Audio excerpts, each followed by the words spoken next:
I'm trying to play games with you, and I'm not here to play games with you. I get it that it's hard to trust politicians because most of them are liars, and most of them, well, at least the Republican side, they're criminals. I'm trying to tell you, I just want to be upfront with you. We are in a crisis right now, and people are worried whether or not he's going to give out a gimmick of a check. I am telling you, the gimmicks are gone. The game is up. He is now in. He has nothing to lose because now he's not going to prison, okay? Unfortunately, because that's where he's supposed to be. Because if he looked like us, that's a whole other issue. Onto your seats, folks, because Jasmine Crockett just took down Donald and Melania Trump live on TV. And it's nothing short of a masterclass in savage clapbacks. In a moment of pure, unfiltered gold, Jasmine exposed the Trumps like never before, leaving them red-faced and speechless. You won't believe what she said. Get ready for a roast of epic proportions, because Jasmine's coming for them, and this is the ultimate expose you don't want to miss.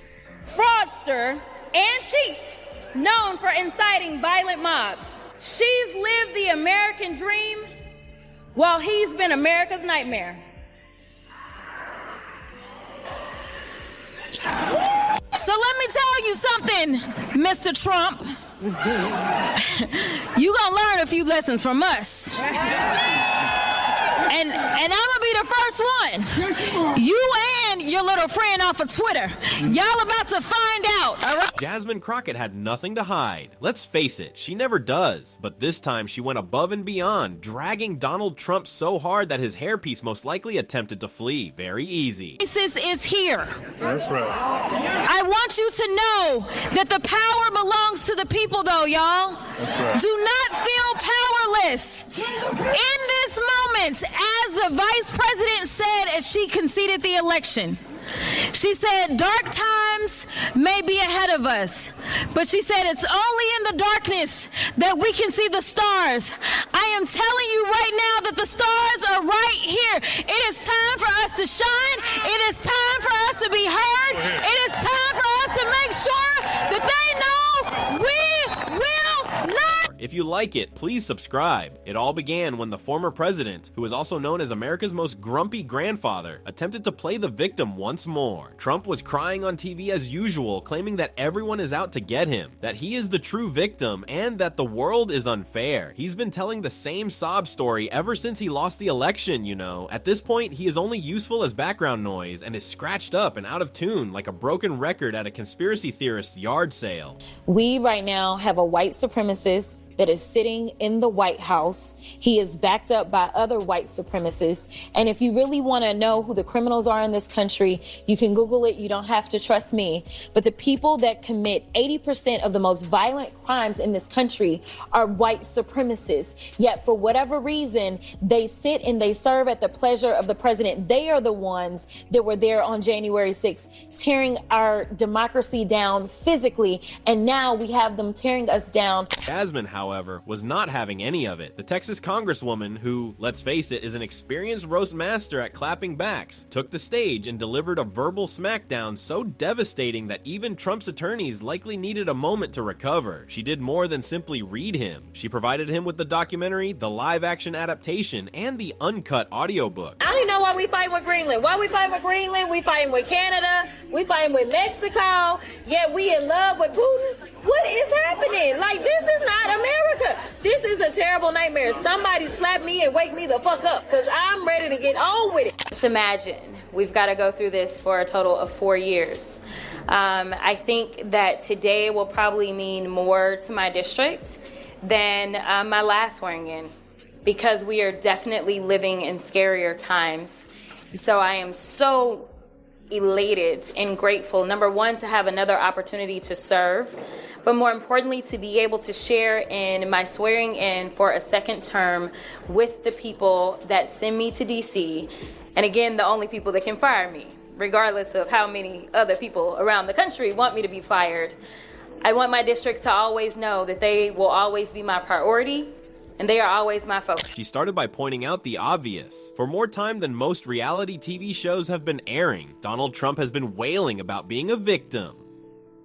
"You are the system, sir," she said, rolling her eyes so hard that she nearly entered another dimension. She was constantly griping about how unfair the system is. Let's also discuss her facial expression. You know that expression your aunt gives you when you say something so stupid that she has to stop and take stock of your whole life? Yes, she brought that level of energy to this roasting session. Then Jasmine delivered the harsh reality to him. There are more witch hunts against Donald Trump than there are real witches. Acting as though he is being persecuted, he is actually just dealing with the consequences of his actions, evidently unfamiliar with the tools. It was okay to just tell the truth.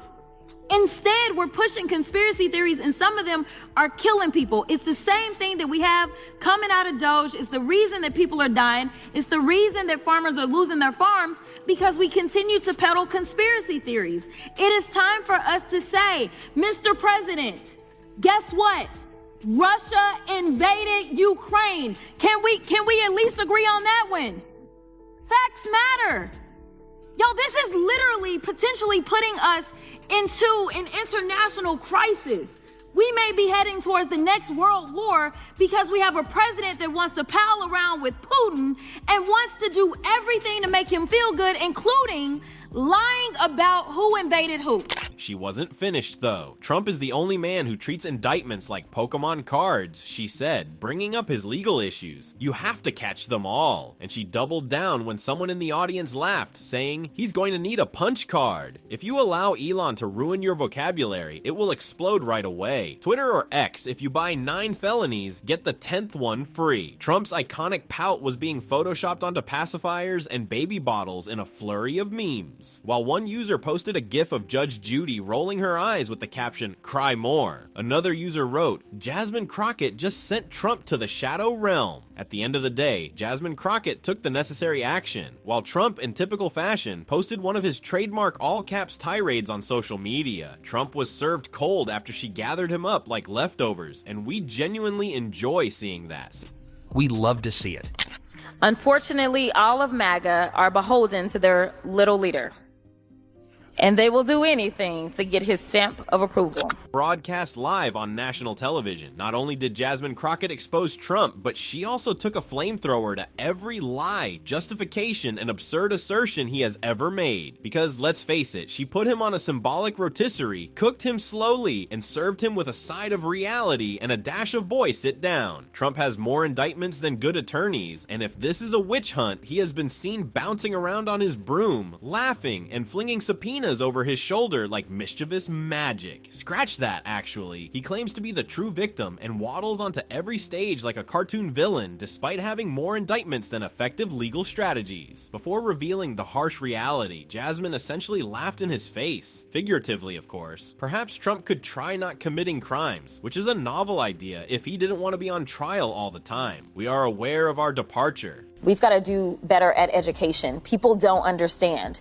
but you will understand when those hospitals in rural America start closing down even more. You will understand when you don't have your Social Security. You will understand when your Medicaid, your Medicare goes away. You will understand as planes continue to fall out of the sky. Soon you will understand why it's important to maybe have somebody that isn't loud and ridiculous, and maybe Sleepy Joe is what we wanted because we could at least... Imagine calling your grandmother and then announcing in a press conference that it was the best call ever, that there was no collusion, and that there was no quid pro quo. Let's not forget about the classified documents. It's ridiculous. Boy, oh boy. Jasmine pulled Trump so hard on this that the walls of Mar-a-Lagos most likely trembled. As she stood there asking, what crayon? She likened him to a toddler who was caught red-handed with a crayon mural on the living room wall. I have no idea what crayons are. Out here, Trump was cramming top-secret documents into his golf bags like McDonald's extra ketchup packets. As a persistent Jehovah's Witness, he is attempting to appear perplexed as to why the feds are constantly rapping on his door. Jasmine was clear, perhaps don't make your resort the National Archives if you don't want the FBI to show up. Just an idea. The question before us is, will a vindictive, vile villain violate voters' vision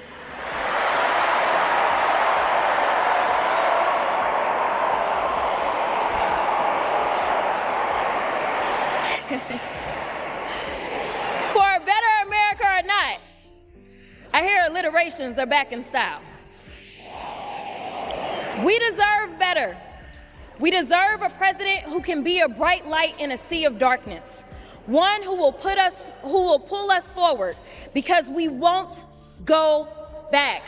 Jasmine Crockett didn't just debunk Trump's 2020 election delusions, she vaporized them, like a superhero with a truth laser and no patience for gaslighting. When Trump clung to his "I won" fantasy, Crockett unleashed a response so sharp it felt less like a rebuttal and more like a how to lose friends and alienate people masterclass. Delusional doesn't even begin to describe it, she said, comparing him to that guy who loses at flips the table, and then insists he won because he felt the rainbow cards were racist. The room erupted because, let's be real, Trump's 2020 loss was more lopsided than a toddler versus Magnus Carlsen in a chess tournament. Even his most ardent MAGA supporters had to squint and pretend the scoreboard was a mirage. Sure, Donnie, the election was like a desert where the mirage is actually the truth. Trump's comeback. Classic Trump, the refs were blind. The system was rigged, as if the 2020 election was a Fortnite match where he just needs to reconnect to see his victory. Crockett didn't flinch. She rolled out the receipts, the votes, the court cases, the "I really lost" headlines, like a librarian presenting overdue books, the tapes, the ballots, the 60 million people who voted for Biden. This isn't a gut feeling, it's a gut punch to your credibility. His supporters, they're now arguing that Trump actually won because math is a liberal conspiracy or the Electoral College was just shy. Meanwhile, the rest of us are like, bro, the scoreboard doesn't lie. You lost harder than a first-time gym bro trying to bench 300 pounds on a trampoline. And here's the kicker. Trump's not just wrong, he's existentially wrong. His proof? A tweet from 2020 that said, "I'll be back to the golf course." Crockett's response? The only landslide here is the number of conspiracy theorists buying his merch. Subscribe if you want more of this, because in 2025, political debates are less about facts and more about watching Trump's ego collide with reality. The result? A political explosion so loud it drowned out the sound of his comb-over defying physics. P.S. Trump's next plan? Probably filing a lawsuit against the Electoral College for unfairly judging his hairline, because when you lose, blame the referees, and the voting machines, and the deep state.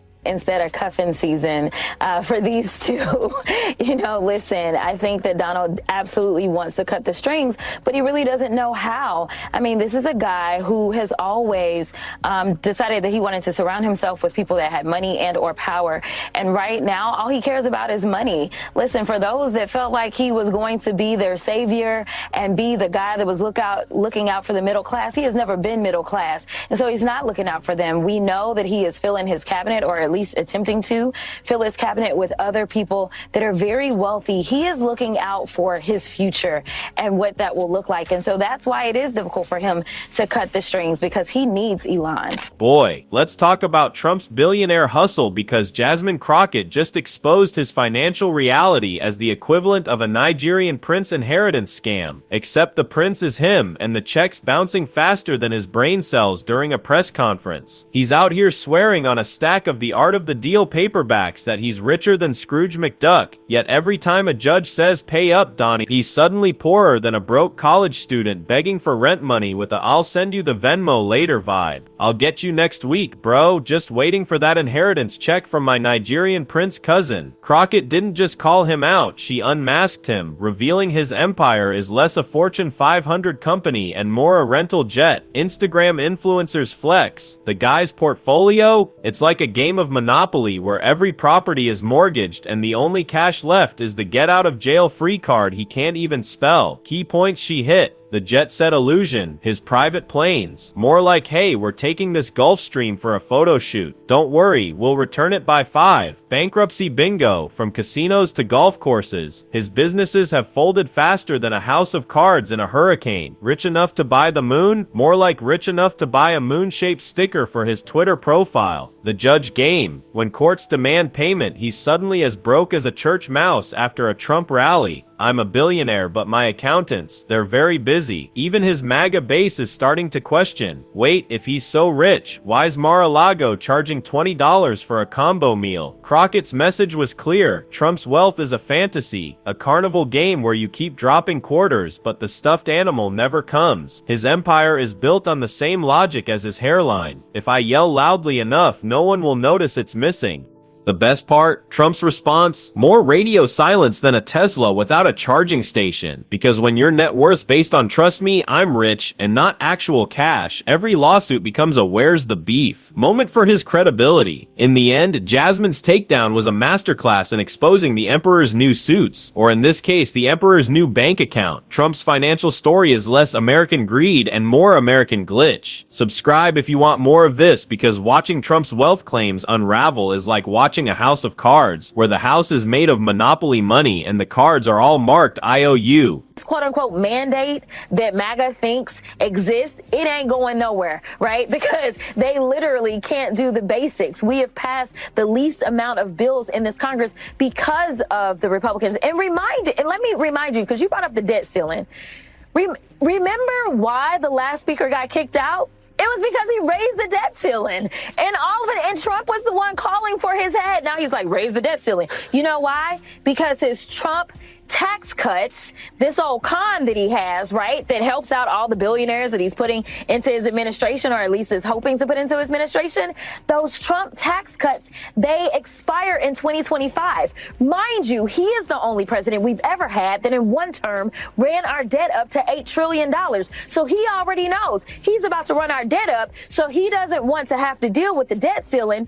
Instead, he wants us to do it. Listen, I ain't got no favors for you, Trump. When you get here... Boy, let's not forget the main event, Trump's legal troubles. This guy's got more court dates than a Law and Order marathon on a binge watch bender. Jasmine Crockett listed them off like she was announcing the lineup for Coachella. Fraud cases, election interference, hush money payments, and that's just the VIP section. It's like a festival of felonies where every case is a headline hotter than a jalapeno pizza. The classified document salsa because some papers were extra hot, interference, a reality show pilot starring Trump as the guy who forgot to read the script. Hush Money, the musical, with a soundtrack of You're Fired and Kofef. If crime were a sport, Trump'd be Michael Jordan, except instead of dunks, he's got dumps of classified files. If lying were an Olympic event, he'd medal and most likely to get audible eye rolls from judges. By the time Crockett was done, the audience was torn between laughing at the absurdity, crying at the incompetence, or just sending him a GoFundMe link for legal fees and comovers. Because who else could turn I'm Innocent into a one-man comedy tour? Trump's been in court more than he was in the Oval Office. His resume should say professional litigant with a footnote, also once president, but that's in the past tense now. His legal drama's so juicy, it's like a Netflix series where every season ends with a to be continued, and the cliffhanger is will he actually pay his lawyer? And let's talk about his persecution complex. The man acts like he's being targeted for stealing a candy bar from a convenience store, not for allegedly stealing democracy. Jasmine shut that down with a reality check. You don't get to pick the rules speech. She laid it out like a math equation even his lawyers couldn't dispute. Fraud plus threats plus classified documents equal sign, not a witch hunt, just the law catching up to a toddler who touched the hot stove. Trump's so busy crying they're after me that he forgot to mention the after part includes things like possible jail time. His defense team's probably drafting his apology tour monologue now. I'm sorry, I was just really into reality TV and bad decisions. So here we are, the former president's legal saga isn't a conspiracy. It's a crime-a-palooza where every act is a new low. And if you think this is overblown, well, just check his bank account. It's so empty, even Mr. Krabs would side-eye his vault. I'm trying to play games with you, and I'm not here to play games with you. I get it that it's hard to trust politicians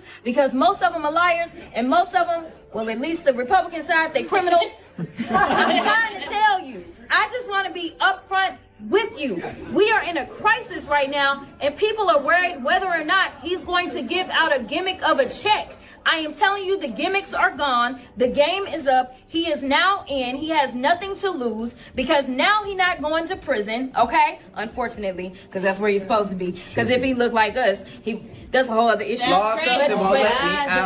And let's not forget Melania, the woman whose smile has been frozen in a permanent I just signed a contract to never show emotion pose. Trump loves to paint her as his supportive wife, but Jasmine Crockett pulled back the curtain on their love story like it's a Netflix docuseries titled Marriage of Convenience, A Tale of Two Strangers. Melania's energy? More like a walking zombie of regret who's been ghosting her husband's scandals faster than Trump ghosted the 2020 election results. Melania's rules: 1. Appearances. Show up only when a check is involved. 2. Emotional support, reserved for when he's not in court or yelling about fake news. 3. Fashion statements, jacket slogans like "I really don't care, do you?" A masterpiece of passive-aggressive spouse behavior. Crockett didn't just call out Melania's "Where's Waldo" presence during Trump's meltdowns, she exposed the entire act. Melania's been MIA so long, her last genuine smile probably predates their wedding. She's like a remote control wife, activated only for photo ops or when a lawyer needs to sign a document. Even then, she's probably texting "I'm out" between shots. But Jasmine saved the mic drop for Trump supporters. She ripped into his hypocrisy, like it's a Dear Leader themed piñata. He'll rally you to storm the Capitol, then golf while you're in jail. Careful, MAGA fans, he's the CEO of "You do the time, I'll do the time traveling." The crowd, they lost their minds. Because let's face it, January 6th wasn't just a riot, it was Trump's "watch me dodge" accountability magic trick. While rioters faced charges, he was out there hitting birdie birdie birdie on the golf course like he just won the most likely to incite chaos award. Crockett's truth bomb hit harder than a Diet Coke spill on a $500 suit. This man doesn't care about you. He'll gaslight you into fighting his battles, then vanish like a magician's rabbit when the consequences hit. And the internet? It exploded faster than Trump's hair in a hurricane. Memes erupted, Melania's jacket slogan updated to "I really don't care," and neither does he, while others paired Trump's golf pics with January 6th, the day he got a birdie and you got a felony. Melania's been reduced to a contract-signing robot with a designer wardrobe, and Trump's supporters, they're the patsies of the decade, paying for his crimes like they're covering his student loans. Subscribe if you want more of this, because Jasmine Crockett just turned Trump's weakest link, Melania, and his most dangerous move, using supporters as shields, into a "here's why he's a toxic leader" masterclass. Jasmine exposed Trump's empire as a house of cards, with Melania's face on the box and his supporters holding the deck. The truth? He's the ultimate absentee landlord of both the White House and his own marriage.